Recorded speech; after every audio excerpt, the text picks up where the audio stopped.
The safety and security of our staff and our students will always be a priority for us.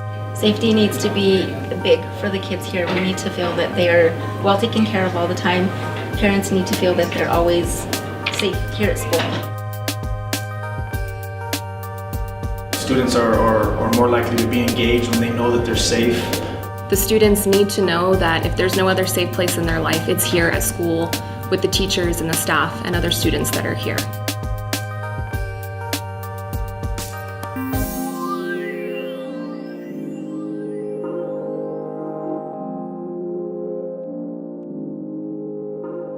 Hey guys, today we're going to talk about some important stuff that happens here at school. You know, here at school we do a lot of practicing of things. We practice reading and writing so that we can get better at it. We practice math so that we can get better at it. But what are some of the other things that we practice at school fairly regularly? Yes? We practice fire drills. We do. Why do we practice fire drills? Yes? In case if there's a real fire. That's right. We need to keep you safe in case of a real fire. What are some of the other things that we practice here at school in order to keep you safe? Yes? Lockdown. Oh, okay. And why do we practice a lockdown? Why might we be practicing a lockdown? If there's a stranger on campus with a gun. That's right. If there's a stranger on campus, they might be here to hurt us, and so we lock down to keep ourselves safe, and we do practice that. So if there's a stranger here, the principal might tell us to go into a lockdown. How do we know if it's a stranger and not just somebody here to visit? Yes? If they don't have an ID or a visitor sticker. That's right. If they don't have an ID or a visitor sticker, we don't know if they're a good guy or a bad guy on our campus, do we? How would we know if it really is a bad guy? If they're not wearing a sticker, is there another way we might know if it's a good guy that's on campus? Yes. Walking around with their staff or like the principals. That's right. If they're walking around, somebody who knows them is walking them around the school. If they don't have a badge, then they're probably okay. But what do we do if somebody knocks on, say, one of our side doors over here and asks to be let in? Yes? Tell them to go to the front office. Do you open the door to tell them that? No. You make signs. Okay. So you would point them to the front office and say, go get a badge, right? Yeah. Okay. So we never open the door to anybody that we don't know. Is that right? Okay, good. We're not always going to be able to look for a weapon or if the stranger doesn't have a badge or a volunteer sticker, are we? So if you look at somebody and you think, well, they look okay, they don't have a weapon, is it okay then to open the door for them? No. Never, right? Never open the door for anybody. And what, again, do we tell them to do? Go to the front office and get checked in. That's right. But when it comes to things like lockdowns and any of the drills that we do, going over the steps with them ahead of time so that they're prepared and know what to expect, and then practicing and teaching them that it is a super important skill to have to know what to do in a lockdown if I'm not in the room, or if they're not even in a classroom, if they're at lunch, and also knowing where to go, where the next safe place is if it's not here in the building. Chances of it happening are very small that somebody would come onto our campus to hurt us, but we need to be prepared just in case something does. If somebody comes in and wants to harm us, the principal is going to tell us to go into a lockdown situation. And one of the most important things to do is to listen for directions if we go into a lockdown situation. When we have a lockdown and there's a danger on or near our campus, one of the things that we may need to do is follow the run, hide, fight scenario. Run, hide, fight. The actions you must take during an active shooter situation are not the same for everyone. You must make a decision on your best and safest course of action depending on your situation and location relative to a threat. What are some of the things that we do in a lockdown situation? Lock the door. Okay. We do lock the door. Yes. We could also put the rhino down. That's right. We would put the rhino down. Okay. Who knows how to engage the rhino? You do? Mm-hmm. Would you like to show us how to do that? Rhino.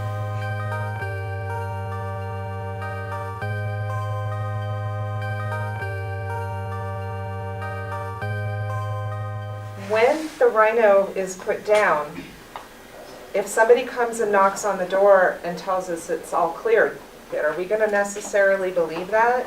No. No. So who's going to actually unlock the door for us? That's right. The principal is the one that has the tool that will unlock the rhino for us. So we should never unlock the door ourselves until somebody comes and actually lets us out, right? And there's something else that we might do to stay safe in a lockdown, and that would be To close the blinds. we have to close the blinds, absolutely. Barricade doors or windows. Absolutely. We would want to barricade the doors and the windows. There might be something else we need to do in a lockdown situation. We do need to hide. Where's the best place in the classroom to hide? Away from the windows and doors. That's right. That would be a great place to hide. We could also hide in a closet or in a storeroom. And we know that we have to be really quiet so the bad guy can't find us. But what do you do with your cell phone? Yes? Turn it on silent and put it away. Absolutely. That's what we would want to do with our cell phones. It would probably be a good idea to not make any phone calls while we're in lockdown. Your moms and dads are going to know that we're in lockdown and they're probably going to be really worried about you. And that's understandable.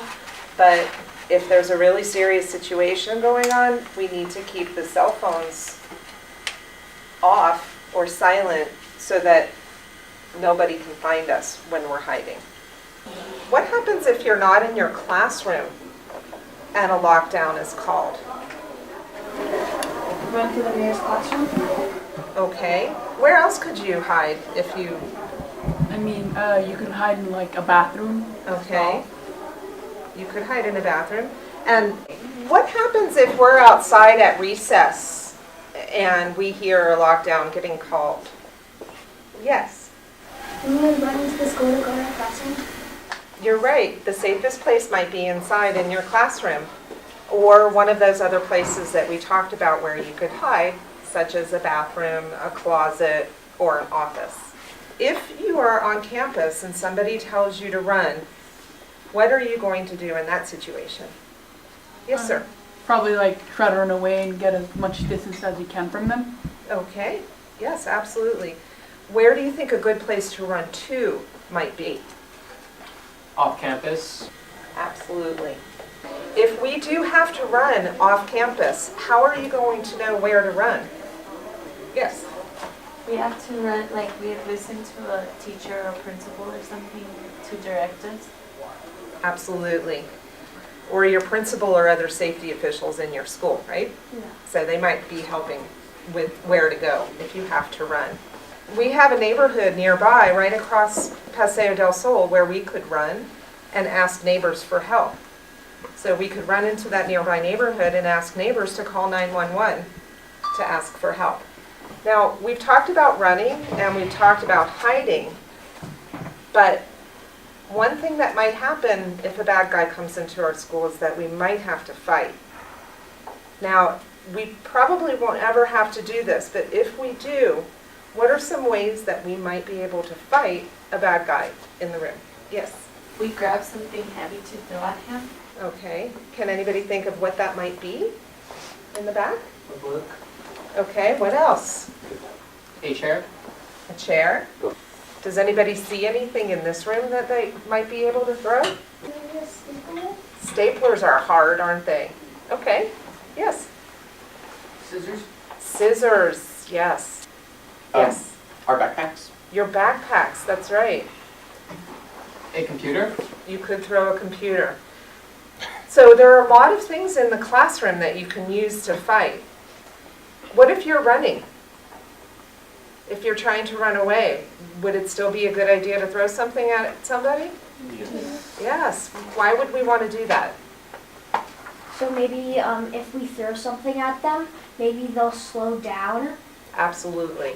They might slow down and it might distract them. If we're in a lockdown or we've had to run, we can use the red backpack in case anybody's hurt or needs help.